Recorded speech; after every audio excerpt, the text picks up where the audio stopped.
You are not doing grief wrong if anger is showing up in your grief, and chances are you are not overreacting about what happened or going crazy.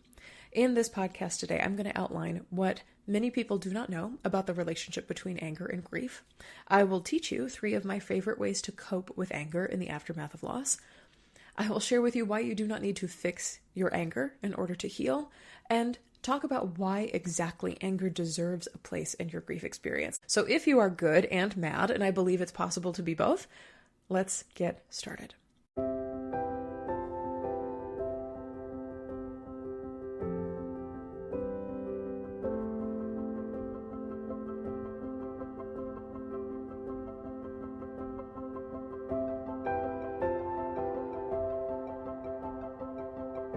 Hi there, grief growers. I am so honored to be here with you again today, as always. If you've been growing alongside me in my work for a while, welcome back. And if you are new to me and my work, hello. My name is Shelby Forsythia. I am a grief coach, a 3-time author, and the founder of Life After Loss Academy, which is an online course and community that has helped dozens of grieving people stop feeling lost, stuck, broken, and alone, and start building lives that they genuinely love from the lives that loss forced them to live. This includes, and we honor here on Grief Grower, not only death-related losses, but also losses like divorce and breakup, major diagnosis, and any other loss that significantly changes your life. Here on the show, we also believe that grief is not something that we get over. It is something that we grow with and alongside, and that when we stop treating grief like a problem to be solved, and instead start treating grief like something that invites us to live more deeply, we create a meaningful life that is rich with the struggles that we faced, all of the memories that we carry, and the preciousness of what it means to be here right now and in this moment. Today on the show, we are talking about one of my all-time favorite topics, which might seem counterintuitive if you know me in person. I'm a very happy, people describe me as bubbly or confident or joyful person. And anger is one of my favorite emotions to feel and favorite emotions to talk about, especially when it comes to grief. Anger is such a prevalent thing that comes up after any sort of major life event. I joke about the 3 Ds, death, divorce, and diagnosis, but also any other major loss that changes your life. There are so many reasons that we feel anger, and sometimes anger also has no reason. And there are so many different ways that we are seen as people feeling anger based on what we've been through, based on the color of our skin, based on our gender, based on whether we're neurodivergent or not. There's so many different elements that come into the intersection of grief and anger. So we're going to get into those things today. And then also I'm going to share with you 3 of my all-time favorite tools for talking about anger. Suffice it to say that there is a moment in almost every grief experience when the sadness of grief becomes something sharper and more pronounced. For many grieving people, this can show up as irritation, maybe warranted or unwarranted at a friend. Maybe it's snapping at your family members or your coworkers or like another driver on the road over something that may have been small to you in life before loss. Maybe anger shows up for you as full-blown, full-throated rage at the news of a diagnosis, a divorce, a death, something that changes your life forever. Whatever shape it takes, anger is one of the most common and sadly the most misunderstood emotions of grief. If you are feeling angry right now, which I suspect you are because you found this episode and are listening to it, here's what I would like you to know. You are not doing grief wrong if anger is showing up in your grief, and chances are you are not overreacting about what happened or going crazy. In this podcast today, I'm going to outline what many people do not know about the relationship between anger and grief. I will teach you 3 of my favorite ways to cope with anger in the aftermath of loss. I will share with you why you do not need to fix your anger in order to heal, and talk about why exactly anger deserves a place in your grief experience. Like every other emotion, it is not something that I'm going to ask you to tidy up or fix or solve or put away or kind of banish to another part of your life. Anger, just like the rest of your grief emotions, definitely belongs, and we will talk about why that is. So if you are good and mad, and I believe it's possible to be both, let's get started. The first thing that I want to cover in today's episode is that your anger does not have to make sense, especially when grief is in the mix. One of the biggest misconceptions or frustrations about anger and grief is that it needs to be rational or that it needs to be logical. You have to have arrived at some logical conclusion for your anger to be valid. Many of the clients and students that I work with try to talk themselves out of or walk themselves back from being angry because their anger doesn't make sense to them. They will say things like, "We all die, so I can't be mad at death." Or something like, I know it's not her fault, so why am I still so angry at her? Or for friends or family who are just trying to help, they were just doing the best they could. They don't deserve my rage. Or my loved one didn't choose to get sick, so I shouldn't be mad at him. Or they were just trying to support me, or they were fumbling their words, or they were trying to give me a gift and it landed wrong. But why would I lash out at them? The thing about anger and grief, and you may know this already, is that it doesn't operate within the tidy bounds of logic. Anger doesn't always have a reason for being. And especially when it comes to grief, your anger does not and should not need to be justified, explained, or defended. You do not owe anyone proof of why you're angry. You do not need to somehow submit evidence to a jury or a courthouse to earn the right to feel your anger. You do not need permission to feel angry. Your anger does not need a reason. You can literally, in grief, just be angry. And what I want to also give you some examples of today is that you can be mad when you're grieving at like just about anything. You can be mad at a cause of death, like a disease, an undetected blood clot, a physical difference, a car accident, a cheating partner or their partner, a weapon, a mental illness, the rainy day that led to a devastating fall. Is it logical to be mad at those things? Who knows? You can absolutely be mad at those things though. You can also be mad at larger inanimate things like God, the universe, politicians, society, war, hunger, climate change, the healthcare system, fate, death, and even time itself for moving forward as you continue to grieve. You can absolutely be mad at all of those things. You can even be upset with the person or pet who died or a relationship that you lost, whether they are physically or mentally or emotionally absent. Whatever instance of your loss of them, whether they died or the relationship ended, they aren't where you need them to be. They aren't here to witness your pain or show their love for you or share the heavy load of grief or answer or account for their actions. It is okay to be angry that they're gone, whether or not your anger for their goneness or about their absence is rational. Yeah, that's the permission slip I want to give you right out of the gate. The other thing I want to talk about with anger is that a lot of times in grief, anger shows up as a spectrum and not a single emotion. I struggle sometimes with the English language because we often will only have single words when we mean a lot of things.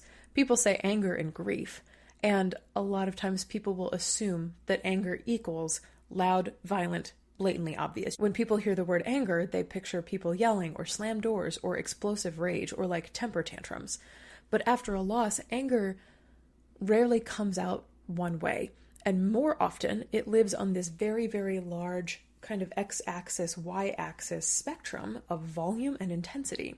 So on one end, you might notice things like irritation at small inconveniences or things that you have to do now that somebody has died. Snapping at people you love, a short fuse with coworkers or strangers, or this just like overall simmering sense of resentment or sarcasm or cynicism about the world. On the other end of the anger spectrum, you might experience things like intense, white-hot rage. Sometimes in books and novels, it's referred to as blinding rage, where you literally can't see, you're so mad. You might also feel the urge to scream or to break something, or you might actually scream or break something. You might feel overwhelming fury at the unfairness of it all. And you might also feel anger that feels so big that your body simply cannot contain it. My mom died when I was 21 years old, and I was so furious at the time of her death. I literally felt if I let all of my anger out that I would die, that I would literally explode. Both ends of that spectrum, kind of like the tiny simmering anger, like the underground anger, and the very overt anger, and everywhere in between that, are all valid expressions of anger and grief. You do not have to be yelling for anger to count as anger, and you are not unfeeling if your anger is quiet. So you are not too much if your anger is loud, and you are not careless if your anger is, to other people or even to yourself, too little or not enough.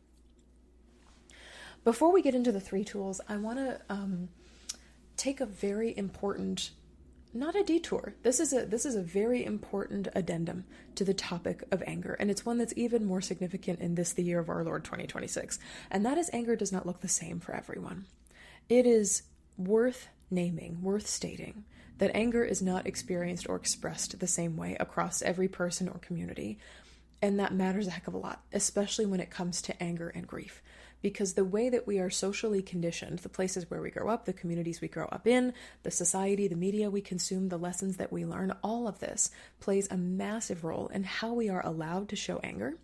And it is important to notice not only how your own demographic and cultural realities impact others' impressions of your anger, how they see you, but also how your beliefs and social conditioning affect how you see the anger of the people around you.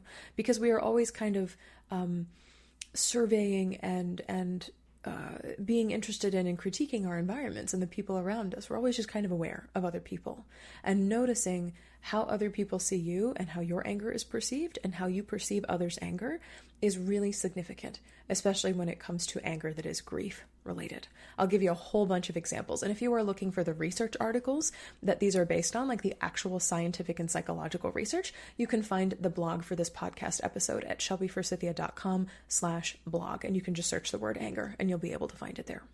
Okay, here's a great example. A lot of times, women are socialized to suppress anger or reframe it as sadness or let it out passive-aggressively, sort of covertly angry, while men are frequently given more permission to express anger outright, yelling, punching things, destroying property, hurting people, for instance. These are very broad strokes I'm painting in this section of the show today, but I want to kind of get your gears thinking on how your anger might be seen differently, perhaps, than other people who are grieving in your orbit. Driving home even further in gender and then adding race on top of it, Black women, in particular, are often stereotyped through the harmful angry Black women trope, which can make it really risky for Black women to express legitimate grief-related anger without fear of being unfairly judged or criticized by people who are not Black.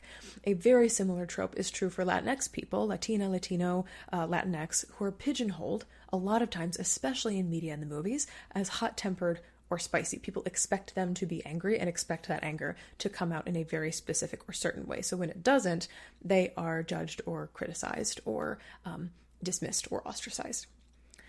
Black men are perceived often as violent or threatening. This is also true for people from Southwest Asia and Northern Africa, what is also known as the Middle East. And Indigenous people's anger is often downplayed or dismissed as savage or lawless, as having no structure. And this is all within the orbit of patriarchy, white supremacy, capitalism, the systems under which we live. And I'm speaking largely within the United States, but also as they fan out into the world writ large, where these systems apply. One last thing on race. Asian people, specifically Asian American people, are held to this model minority standard, which stereotypes them as quiet and conflict avoidant.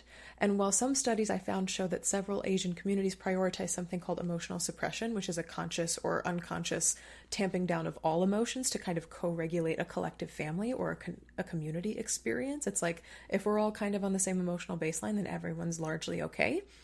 Asian people still feel the same emotions and at the same volume and intensity as other races, and this includes anger.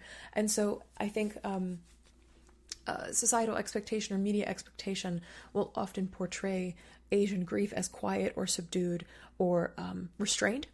And that's not always the case, and we should learn to be okay with as a society for Asian people and people of all races to express anger in ways that we, especially as white people, don't necessarily, heavy air quotes, expect of them. There's so many wonderful research papers that exist in science on the intersection between race and portrayals of anger and expectations of anger, especially when grief and trauma are in the mix. And so again, if you want to do some further reading, you can find more studies on anger, grief, and social demographics on shelbyforsythia.com/blog, and you can search for the word anger and find it there. Another way that anger can differ is for people who are neurodivergent. Their grief may be expressed, and especially anger may be expressed, in ways that look different from neurotypical people. Things like physical meltdowns, often called adult temper tantrums, or total and complete withdrawal from other people may be their ways of expressing anger. And those expressions are sometimes pathologized instead of understood as valid responses to a loss or trauma or crisis.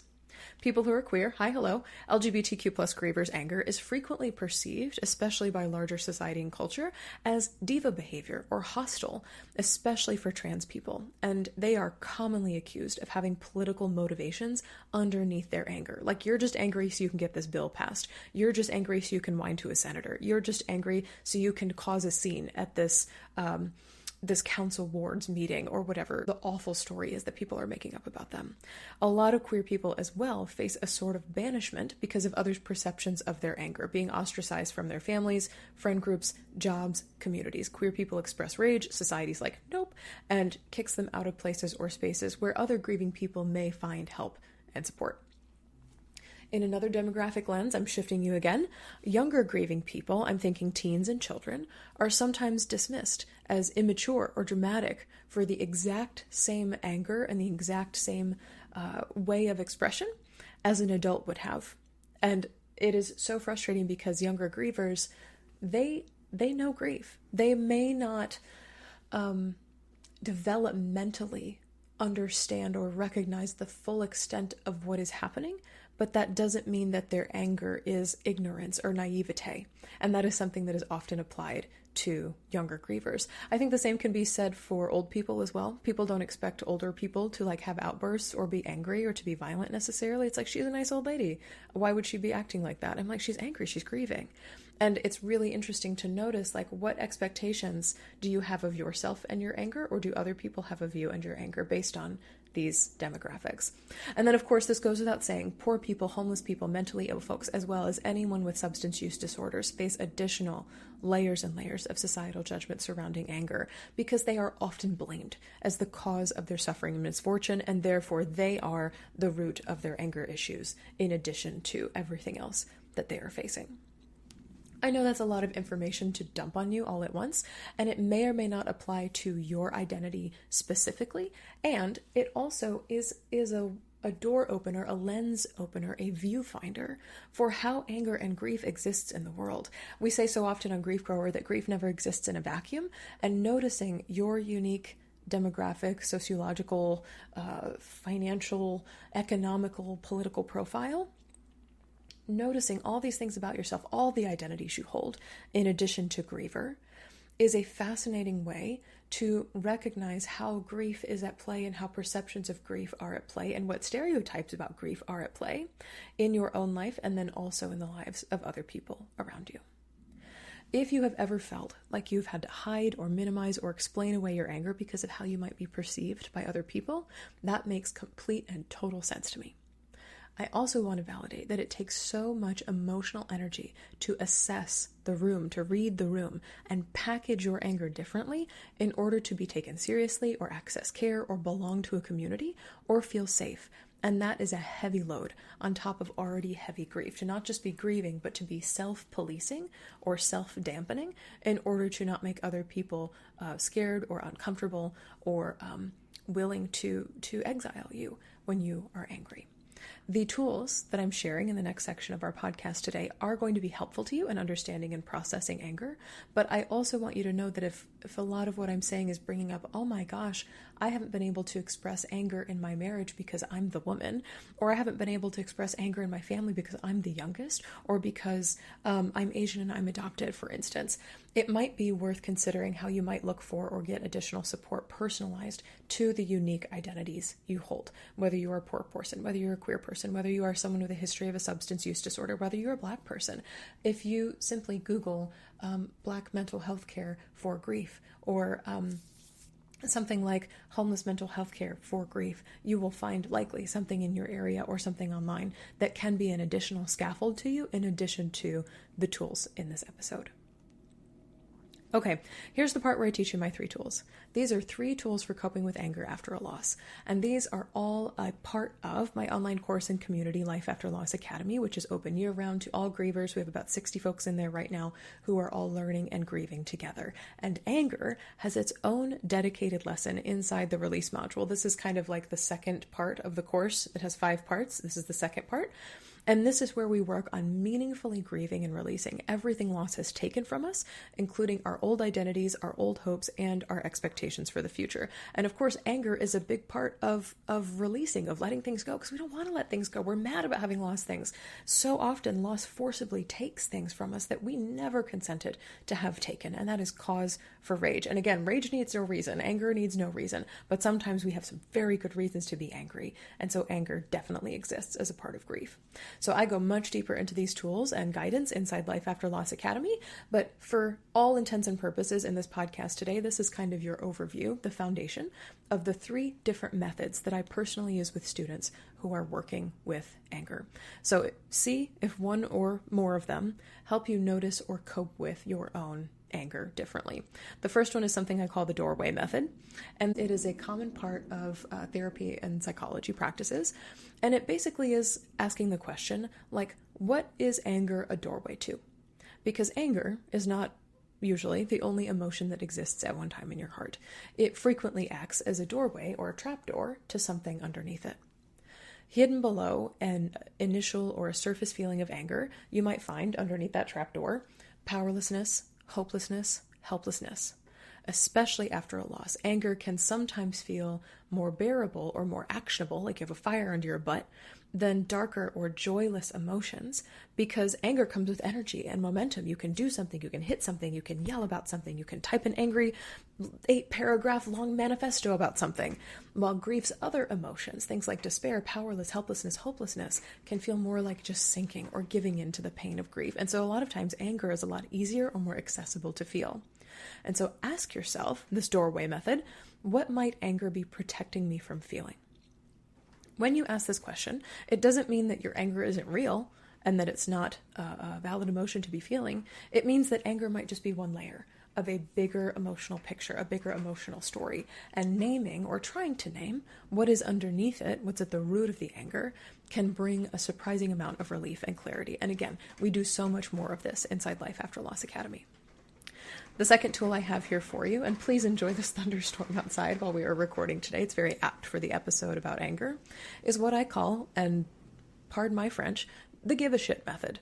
This is my personal favorite because it reframes anger as a piece of information rather than a problem to fix or an emotion to dismiss. Anger, and this is something I love about it, often points directly to what you value, aka what you give a shit about, which is why I call it the give a shit method. If you are furious about how your loved one was treated in the hospital before they died, your anger might be highlighting how deeply you value compassion and dignity in the people you love getting a say.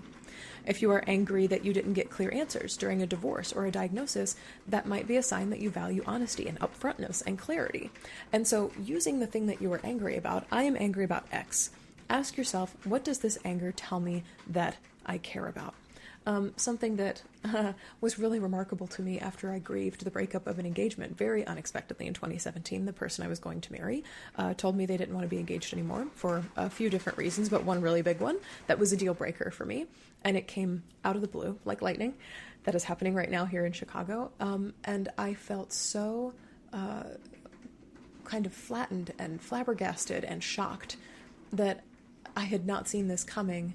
And it taught me, my rage in that experience taught me that I value being with people who can communicate what they're sorting out in their souls, what they are experiencing in their brains. I would rather know when you're like mid-processing something, before the thought is fully formed, before the idea is fully formed, and be a part of that process, as opposed to receiving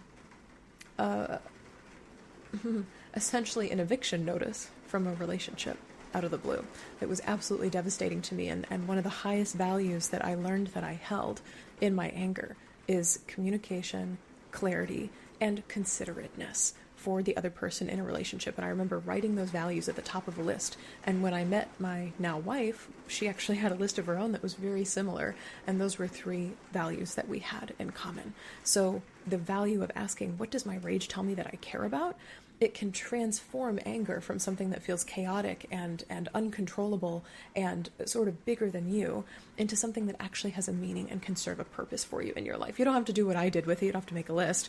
But even just asking the question, what does this anger tell me I value, is a really wonderful way to see anger as something more than a loud or an uncomfortable emotional inconvenience in the midst of your grief.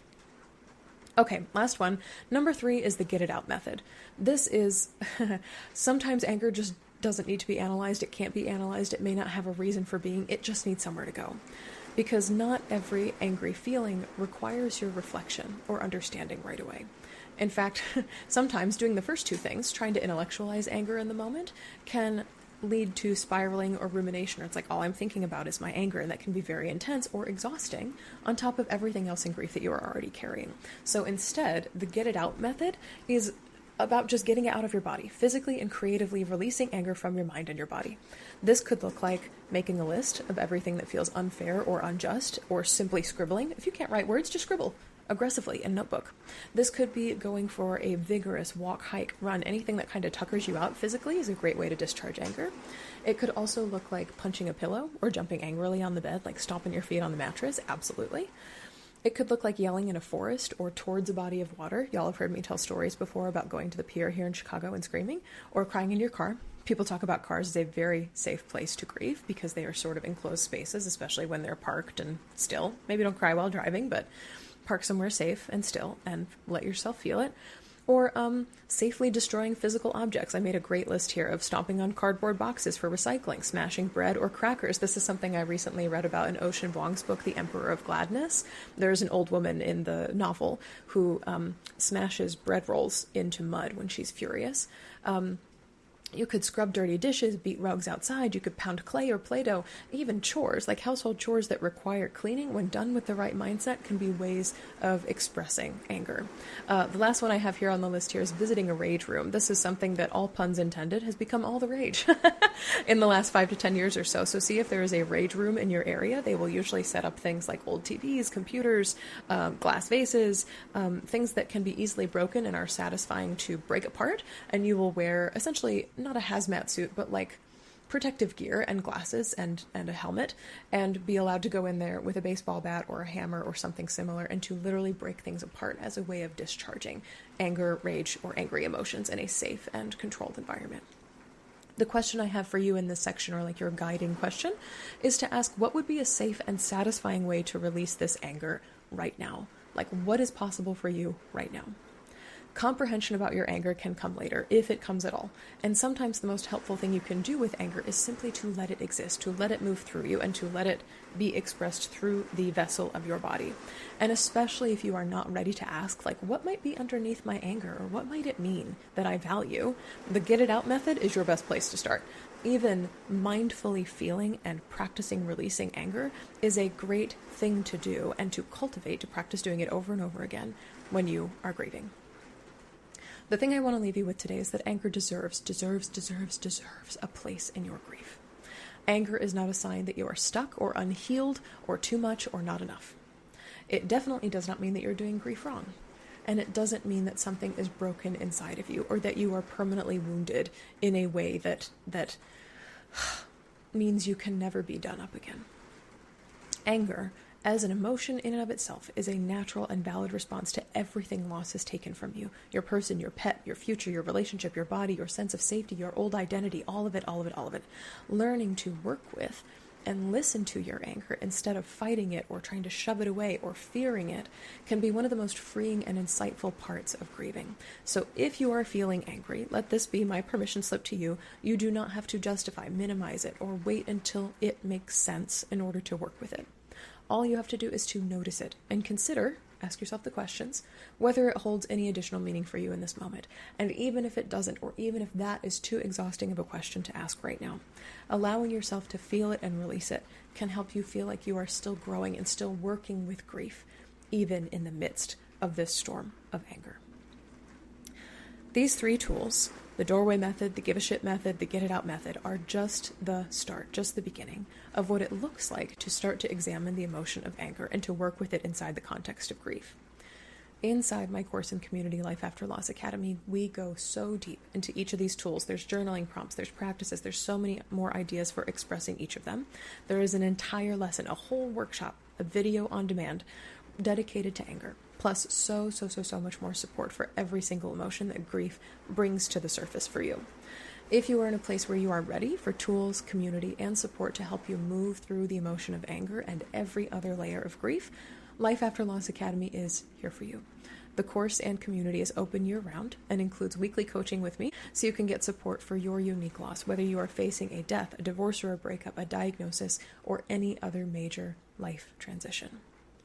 regardless of if your anger looks like quietly simmering, that resentment, that cynicism, that quietly snitting at other people, or like absolutely boiling over, like you are on edge all the time, your grief is welcome here.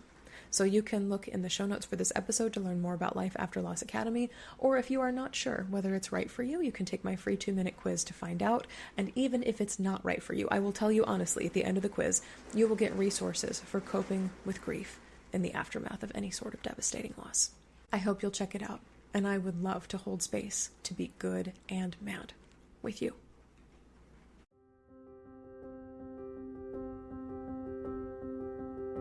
That's all for this episode of Grief Grower. Thank you so very much for joining me and the Chicago Thunderstorms today. If you are looking for grief support beyond the show, you can find free workshops, blog articles, and my new book, Of Course I'm Here Right Now, 3 actually helpful things to say to someone grieving, at shelbyforsythia.com/links.